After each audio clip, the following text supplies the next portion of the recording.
வணக்கம் மக்களே. பாஜகவில் களம் இறங்குற அந்த 27 வேட்பாளர்கள் யார் யார்? அண்ணாமலை அவர்களுக்கு இடம் இருக்குதா? இப்படிங்கிற இந்த உத்தேச பட்டியலை பற்றி தான் இந்த வீடியோவில் நம்ம விரிவான ஒரு தொகுப்பாக பார்க்கலாம் வாங்க. தமிழக சட்டமன்ற தேர்தலுக்கு இன்னும் 27 நாட்கள் மட்டுமே இருக்கிற இந்த நிலையில் தேர்தல் பணிகளை அரசியல் கட்சிகள் ரொம்பவே தீவிரப்படுத்தி வந்துட்டுருக்காங்க. அந்த வகையில் திரும்பவும் ஆட்சியை கைப்பற்ற வேண்டுன்ற திட்டத்தோட கூட்டணியை இறுதி செஞ்சுருக்காங்க அதிமுக. கூட்டணி கட்சிகளாக இருந்த பாஜகவிற்கு 27 தொகுதியும், பாமகவிற்கு 18 தொகுதியும், அமமுகவிற்கு 11 தொகுதியும், தமாகவிற்கு 5 தொகுதிகளும் ஒதுக்கப்பட்டிருக்கு.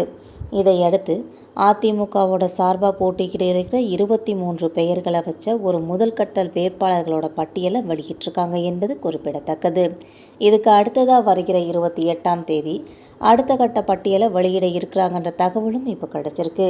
இந்த நிலையில் கூட்டணி கட்சிக்கான தொகுதிகளும் அறிவிக்கப்பட்டிருக்கதை அடுத்து ஒவ்வொரு கட்சியுமே வேட்பாளர்களை தேர்வு செய்கிற பணியில் ரொம்ப தீவிரமாக இருக்காங்கன்னே சொல்லலாம்.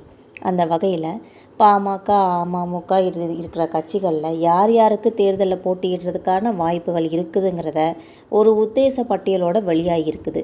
அந்த வகையில் பாஜகவிற்கு ஒதுக்கப்பட்டிருக்க 27 தொகுதிகளில் யாருக்கு வாய்ப்பு கிடைக்குங்கிறத இப்போ பார்க்கலாம். இந்த வீடியோவில் வாங்க பார்க்கலாம்.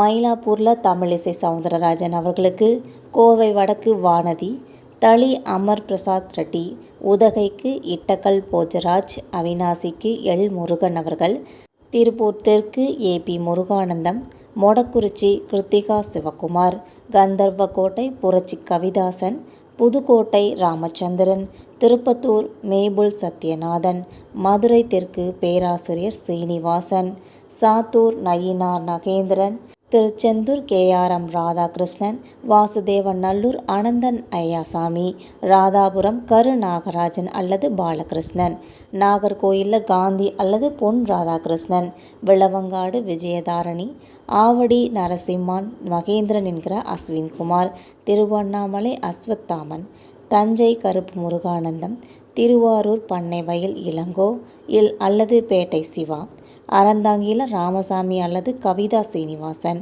மானாமதுரையில் பொன் பாலகணபதி, ராமநாதபுரம் ஜிபிஎஸ் நாகேந்திரன் அவர்கள், குளச்சல்ல சிவகுமார், பத்மநாபபுரத்தில் எட்வின் ஜோஸ், ராசிபுரத்தில் விபி துரைசாமி அல்லது அவங்களோட மகன் பிரேம் அவர்களுக்கு வாய்ப்பு இருக்கிறதா இப்போ தகவல்கள் கிடைச்சிருக்கு. இது மட்டும் இல்லாமல் இந்த தகவல் தான் பாஜகவில் களமிறங்குற 27 வேட்பாளர்கள் என்பது குறிப்பிடத்தக்கது. தமிழக சட்டமன்ற தேர்தலுக்கு இன்னும் 27 நாட்கள் மட்டுமே இருக்கிற இந்த நிலையில் தேர்தல் பணிகளை அரசியல் கட்சிகள் எல்லாருமே ரொம்ப தீவிரப்படுத்தி வந்துட்டுருக்காங்க. இதை நம்ம கண்கூடாவே பார்க்க முடியுதுன்னு சொல்லலாம். மக்களே, இந்த தகவல் உங்களுக்கு பயனுள்ளதாக இருக்கும்னா மறக்காமல் நம்ம சேனலை சப்ஸ்கிரைப் பண்ணி பெல் ஐக்கானை கிளிக் பண்ணி வச்சுக்கோங்க. அப்போ தான் நம்ம போகிற ரெகுலர் வீடியோக்கள் உடனுக்குடன் நோட்டிஃபிகேஷனாக உங்களை வந்து சேரும். தேங்க்யூ.